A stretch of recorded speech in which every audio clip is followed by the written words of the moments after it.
Have you hit a glass ceiling in your current organization? Have you plateaued in your salary? Are you leading on empty?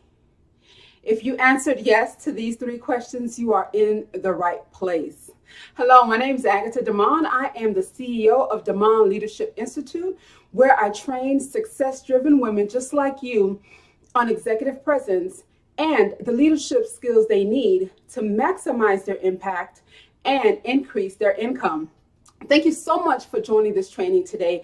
I'm also grateful for the visionaries that saw fit to have all you wonderful women under the same roof. So we are excited today to go ahead and offer this training for you. I want you to go ahead and get your pen, get your papers, and get ready to take some notes on Take the Lead and Win. 3 biggest mistakes that women leaders make in their careers and in their business. As you get situated with your pen and paper, I'll tell you a little bit about me. Again, my name is Agata Damon. I am the CEO of Damon Leadership Institute. I am a Haitian immigrant. Both my parents are from Haiti. I actually had us younger kids in the Bahamas and then moved to the States. Growing up, my family was big on faith, education, and careers. You know, that was hammered in at a very young age. And I realized the reason that is because coming from Haiti, a place that was just third world, poverty stricken, coming into the country, starting off, my parents saw the struggles that we had to go through, and they didn't want the same thing for us as children. So my career was my ticket out of poverty. Now, in my career, I would love to say that it was an easy road, but it was not. I had to deal with a lot of challenges when it came up to other individuals' perceptions. I had to deal with the challenges on establishing myself as a leader and being seen as a subject matter expert. Starting my career in the sales and marketing industry and hospitality, and then I did a shift to telecommunications, and I worked my way from a minimum wage salary to earning a 6-figure salary as a senior technical project manager for a Fortune 10 company. Why do I share that with you? I share that with you because I understand the struggles it is as a woman, finding your place in leadership, making sure you have the impact that you set out to do, and also securing the financial stability that you wanted for your family. So if you find yourself in a space that you are not able to move further in your career path, you're not able to break through that supervisory level to get to senior management, to get to CEO, I want you to listen and pay close attention. These 3 mistakes, if you find yourself in one, I'll give you some tools to help you step out of that space. So the biggest mistake, the number 1 mistake that women make in leadership is operating with low self-confidence. We have a report now that less than 5% of the CEOs of Fortune 500 companies are women. That averages about 24 people out of 500. The Bureau of Labor Statistics tells us that women on average, make 20% less than their male counterparts. Some companies even given the information that their women make up to 55% less than their male counterparts. How does that impact you? How does that impact your family? How does that impact where you live, where your kids go to college? How does that impact you in breaking through the corporate barrier, those glass ceilings? Low self-confidence plays a role in every aspect of our careers. How do you know if you're suffering from low self-esteem? How do you know if you have an issue with self-confidence? I want you to think about where you set out to be in your career and where you are now. I want you to think about the last position that you wanted to apply for, and did you apply and get it? That, my friend, is a sign that you might be suffering or acting or working or leading with low self-confidence. The reason I love teaching and training my clients on executive presence is because your executive presence is comprised of 5% your physical appearance, 28% your communication skills, how you connect with those you're working with and those you lead. And 60% is gravitas, your actions. And guess where your self-confidence falls? It falls into that 67% of how people perceive you as a leader, how people perceive you, your effectiveness. So you can see why we need to work on our self-confidence. Your level of self-confidence, self-worth dictates what you accept, what you challenge, and what you reach for. So mistake number one is operating with low self-confidence. The second biggest mistake that women leaders make in their careers and in business, we don't take enough risk. Women leaders tend to not take as much risk as needed to take them to that next level. As I mentioned, I started my career in sales and marketing, working for a beautiful property in Miami, and also starting in the bottom, going from the bottom, right? So one of my goals and objectives, whatever company I'm with, and I work with my clients the same way, is to have a career track, to have a map, a guide, an outline that the current position you're in, where your next step is, and what your final outcome is. So even in the beginning phases of my career, I had that map. Going into the hospitality industry, like I said, I started from a PBX operator. 2 years later, went into the front office, shift supervisor, and then made my way to sales and marketing. I loved it. Right? I loved the individuals that I worked with, and I loved the clients that I served. We had an international market, a property of 644 beautiful rooms, marbled from floor to ceiling, right? Overlooking Biscayne Bay. So I loved it. And I thought, this is where I am going to pursue my career. This is where I'm going to make my biggest impact out the gate. Had a wonderful year. There was only 3 other women of color on the executive floor, the 6th floor. 3 other women. One was in accounting, and there was 2 of us in sales and marketing. New management came in. I remained the only woman of color in that division. At the end of the year, I went in for my end of year review. Very excited because I had a phenomenal week, a phenomenal quarter, a phenomenal year. Had clients that signed contracts, booked meetings with me, and I was working well with my current sales manager.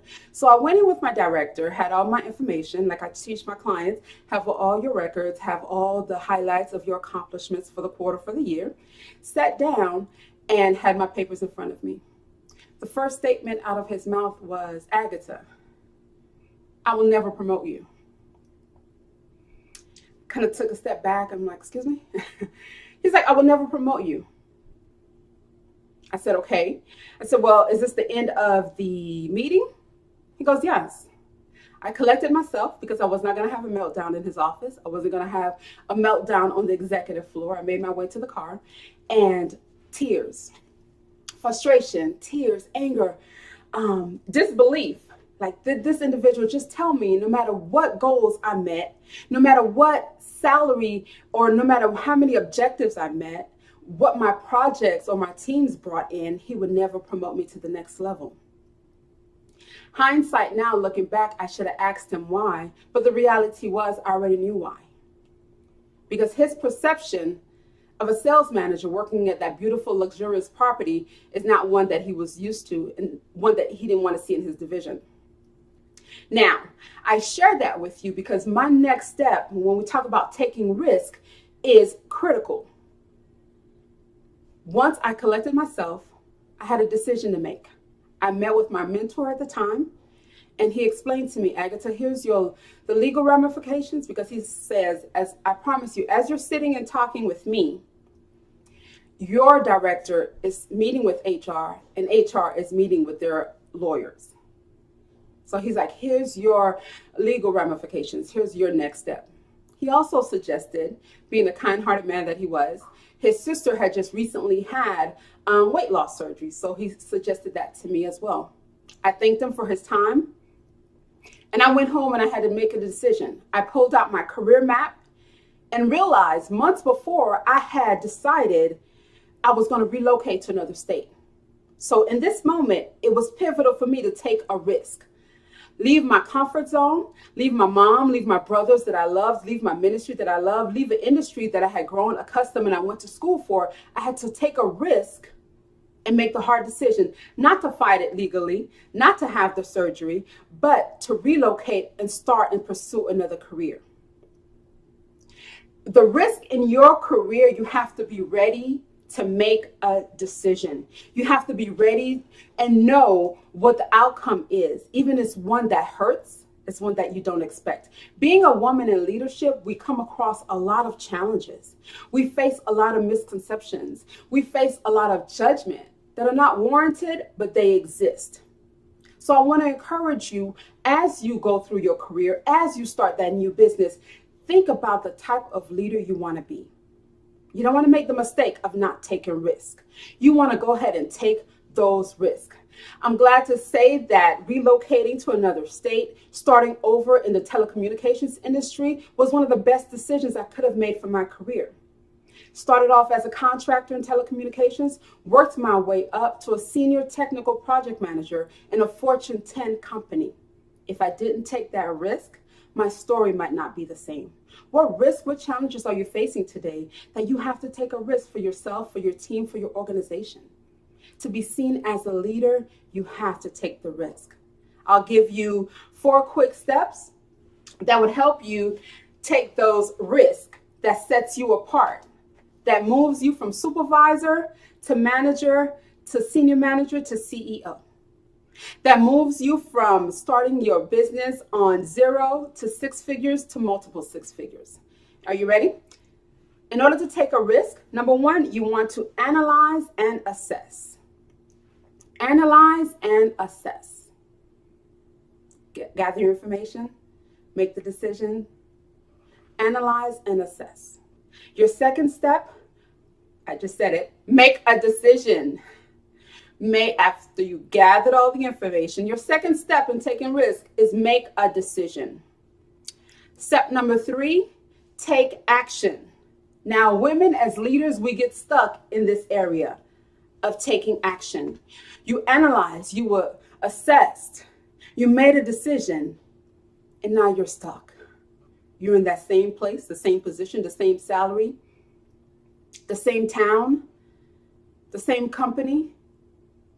Because you already analyzed and assessed. You already made a decision. That third pivotal is take action. As women leaders, to be effective, you need to take action. Step number 3 is key. A lot of us may suffer from if and when.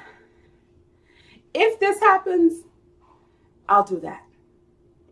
When the kids leave, I'll go for that promotion. When I get married, I'll take a risk in my career. When the kids graduate, I'll start the business.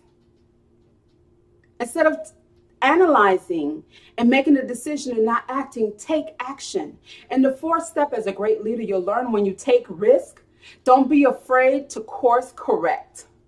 You made a decision for your team. You thought it was going to work. You had all the data. You had the plan, and you realize it's a little off course. Course correct. As a visionary, as a leader, you have that initiative. You have the skills necessary to do that. So the second biggest mistake I said we make as women leaders in our careers and our business, we don't take enough risk. So I want to encourage you today to go ahead and take that risk. The third and final mistake that we make as leaders in our careers and in our business, we lack negotiation skills. Now this one is pivotal. Negotiations skills are required in every aspect of your career. It's required at every level for you as an individual and for your teams. So we need to learn as women leaders that we need to know how to negotiate. The impact of negotiating is critical, and it's one that stays with you for years. I remember starting my career, I always negotiated for the positions that I wanted. I always knew what my next position was going to be. I was blessed enough to know, or worked hard enough to know, well, this level or this position that you're offering to me doesn't fit into my career map. It doesn't fit in with my overall goals, so I could let it pass. So I always negotiated. One thing I regret, I never negotiated my salary. That's one thing I work with my clients. That is a key step. And in doing research, I realized Michelle Obama shares a story that when she started in her as a lawyer, the first firm that she was hired with, she was so grateful to be there that she didn't negotiate her salary. How many of you can relate to that? You're so happy that you got the job. You're so happy to be in the place that you didn't even think, I need to negotiate this. I need to go ahead and compare the salaries that are out there. This is why, my friends, there's such a big gap between the salary and the wage that our women leaders make compared to our male counterparts. Great leaders know the importance of negotiating. And not simply negotiating, but negotiating to win. So I'll give you 3 key points to keep in mind that you can jot down. How do you start on this process? Agata, I've already started this company. I've already started with this organization, and I didn't negotiate. That's fine. We want to go ahead and equip you and give you the tools so your next step, you can make better choices, right? So in order to negotiate effectively and to win, we want you to take the lead, and we want you to win in taking the lead. When you're negotiating, the first key thing is research. Research where you are, research the person that you're going into the negotiations with, research the information. If you're going for a new job, research the compared salaries. Right now, Glassdoor, there's other websites that offer phenomenal information that you could just get at a click of a button. Key 1, negotiating skills, do your research. Key number 2, ask. Ask for the salary you deserve. Ask for the position that you know you're qualified for. Ask for that meeting to have that conversation that might not be easy. Ask. Because guess what? If you don't ask, the answer is always going to be no. So key number 2 is ask. The third key with negotiations is plan. Have an outcome in mind. If it goes this way, this is my course of action. If it goes in my favor, that's great. If it doesn't go in my favor, do I have wiggle room to negotiate or to improve the scales? And if the answer is outright no, what's my course of action? Be prepared for that. In salary negotiations, working on joint ventures, be prepared for plan B if plan A doesn't work. So the keys in negotiating is research, ask, because we do a lot of planning, we get a lot of information, and we don't take that bold step and ask. So your key 2 is ask. And your key 3 is have a plan. As I shared with you, when I was faced with the challenges of leaving Florida to come to Georgia, I already had a plan in place. So I was not struggling to figure out my next moves, right? So you always want to know, what's my next moves? I hope this information was helpful for you. But again, we talked about the 3 biggest mistakes women leaders make in their careers and in business. Number 1, we talked about lack of self-confidence. That's the biggest mistake a leader can make, is lead without self-confidence. Mistake number 2 is we don't take enough risk. The second mistake women leaders make in their careers and in business, we don't take enough risk. And the final mistake that I shared with you today was we don't have the negotiation skills that will move us to the next level. Again, my name is Agata Damon. I am an executive presence coach and a leadership development trainer. I enjoy the time that I spend here with you, and I would love to stay connected. You can find me on Facebook and LinkedIn at Agata Damon. Also, if you live stream, you can find me on Periscope and on Instagram at Damon_EM. I know we covered a lot in our short time together, so I want to also offer a resource to you. If you're in leadership, if you're a woman starting out in your career, if you're currently entry-level supervisor and you're looking to make that next bold move, and you need the skill sets to make that move, I want to encourage you to go to myexecutivegift.com, www.myexecutivegift.com, and download the information that I have for you that will help you as a woman and leader succeed in your career and in business. Again, thank you for your time, and I look forward to connecting with you soon. You have a great day.